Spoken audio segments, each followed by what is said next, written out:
molim vas publiko, nemojte napraviti istu grešku kao ja. Ne odlažite posetu The Boys u Zemunu, a u ovom videu saznaćete i zašto. Mesecima mi iskaču, mesecima mi prijatelji preporučuju, kolege content kreatori kače, snimaju, edituju. To je to. Zato sam to jutro da odem čim se otvore i da pre odlaska gladujem barem 12 sati. Parkiram se i imam šta da vidim. Mali kompaktni burger joint između Meandara i Sutjeske u Zemunu u Zadrugarskoj 3. Johnny je ozbiljan majstor, voli da se našali i baci neku interesantnu priču, a pritom izgleda kao da je svirao u Krobaru u nekom periodu života, što može samo da bude plus.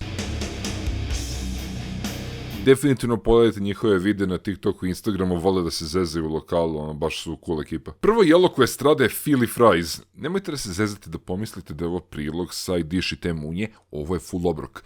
300 grama pomfrita, 200 grama izmrvljene, iznabadane i pečene govedine, cheddar i njihov burger sos. vrlo impresivan start. Ali sve kako treba. Izdvojio bih cheddar, nekako delo je osetno bolje nego na dobrom delu drugih mesta. Harlem Smash Burger im je trenutno popularan specijalitet i odmah vidim zašto. Mislim, naterao me da radim Harlem Shake Dance.